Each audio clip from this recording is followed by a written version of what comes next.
আসসালামু আলাইকুম। আলহামদুলিল্লাহ, দেখতে দেখতে আমাদের সাদা গাভীটাও একটা ষাঁড় বাছুর দিয়েছে। গত ৩ দিন আগে আমাদের একটা গাভী বাচ্চা দিয়েছিল, সেটার একটা ভিডিও আমি আপনাদের সামনে উপস্থাপন করেছিলাম। আলহামদুলিল্লাহ, ওই একই দিনে আমাদের এই গাভীটাও বাচ্চা দিয়েছে ১ ঘন্টা পরে। এটা খুবই ইন্টারেস্টিং একটা ব্যাপার ছিল যে একই দিনে ২টা গাভী একসাথে বাচ্চা দেওয়া, একসাথেই প্রায় বলা যায়, কারণ ১ ঘন্টা আগে এবং ১ ঘন্টা পরে ২টা গাভী বাচ্চা দেয়। ওই দেশি গাভীটা বাচ্চা দেওয়ার পর ওর সমস্ত কার্যক্রম শেষ করে আমরা রেস্ট নিচ্ছিলাম। তার কিছুক্ষণ পরেই আমরা খেয়াল করলাম যে আমাদের এই সাদা গাভীটাও হয়তো বাচ্চা দিতে পারে বা দিবে এখনই। এই গাভীটা ডেলিভারি করানোর সময় আমাদেরকে অনেক কষ্ট করতে হয়েছে, কারণ এটা যেহেতু ফ্রিজিয়ান গাভী, এর বাছুরটা অনেক বড় হয়েছে, যে কারণে এটাকে টেনে বের করতে অনেক কষ্ট করতে হয়েছে আমাদেরকে। নর্মালি বাছুরটা বড় হলে ডেলিভারি করতে একটু সমস্যা হয় বা একটু কষ্ট হয়। এর পাশাপাশি যদি বড় হয় বেশি, তাহলে হচ্ছে যে গাভী অনেকটা শুকিয়ে যায় বা ক্যালসিয়ামের অনেক ঘাটতি দেখা দেয়। তো যাই হোক, আলহামদুলিল্লাহ, অনেক কষ্টে হলেও খুব সুন্দরভাবে আমরা বাছুরটাকে ডেলিভারি করিয়েছি। বাছুর ডেলিভারি হওয়ার পর আমরা যে কাজটা প্রথমে করে থাকি সেটা হচ্ছে বাছুরটাকে সুন্দর করে এনে ওর মায়ের মুখের সামনে দিয়ে দেই। ওর মা ওকে চেটে তারপর ওর গায়ের যে লালাগুলি থাকে এই লালাগুলি পরিষ্কার করে ফেলে এবং এটাকে শুকিয়ে ফেলে।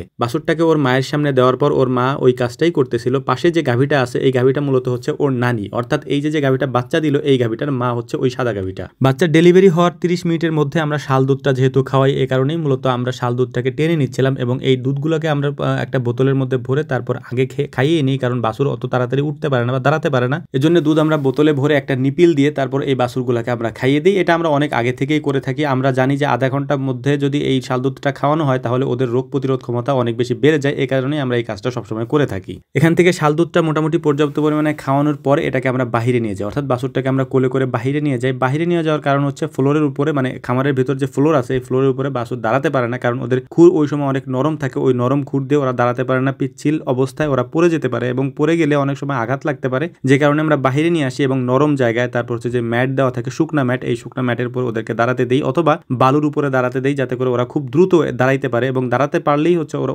ওদের মায়ের ওলানে গিয়ে ওরা দুধটা খেতে পারবে। আগে যে গাভীটা বাচ্চা দিয়েছে ওটা দেশি গাভী, ওই দেশি গাভীটাতে তেমন কোনো সমস্যা হবে না, এটা আমরা আগেই জানতাম আলহামদুলিল্লাহ। কিন্তু এই গাভীটাতে সমস্যা হতে পারে, কারণ যেহেতু এই গাভীটা বেশি দুধের গাভী, আর এই বেশি দুধের গাভীর মেন যে সমস্যাটা হয় বাচ্চা দেওয়ার পরে সেটা হচ্ছে ওলান ফুলে যাওয়া বা ম্যাস্টাইটিস যে সমস্যাটা, সেই সমস্যাটা হয় অনেক সময়। তো এই গাভীটারও বাচ্চা দেওয়ার 2 দিন পরে এই সমস্যাটা দেখা দেয়, অর্থাৎ বাচ্চা দেওয়ার পর থেকেই মোটামুটি এই সমস্যাটা থাকে, কিন্তু বাচ্চা দেওয়ার 2 দিন পর এই সমস্যাটা বেশি আকারে দেখা দেয়। তো আমরা যে চিকিৎসাটা সবসময় দিয়ে থাকি সেটাই আমরা দেওয়ার চেষ্টা করবো ইনশাআল্লাহ। প্রথমে আমরা বাছুরটাকে দুধ খাইয়ে নিব এবং বাছুরটাকে পর্যাপ্ত পরিমাণে দুধ খাওয়ানোর পরে আমরা ওলান থেকে যে দুধটা আছে সেই দুধটাকে বের করে নেব, অর্থাৎ আমরা ওলানের দুধ দহন করে নেব। সমস্ত দুধ দহন করা হয়ে যাওয়ার পর আমরা ওলানে বরফ ডলে দেব বেশ কিছুক্ষণ পর্যন্ত, প্রায় 10 মিনিটের মতো বরফ দিয়ে ডলবো। বরফ দিয়ে ডলার পরে আমরা ওই জায়গাটাকে সুন্দর করে শুকনা কাপড় দিয়ে মুছে দেব। মুছে দেওয়ার পর কর্পূর এবং সরিষার তেল দিয়ে মিক্সড করে ঘন করে তারপর ওলানের মধ্যে আমরা জোরে মালিশ করে দেব। এটা মালিশ বলে না, জোরে জোরে টিপতে হয়। তো সেটাই আমরা করি এবং এটা করার ফলে ইনশাআল্লাহ, মানে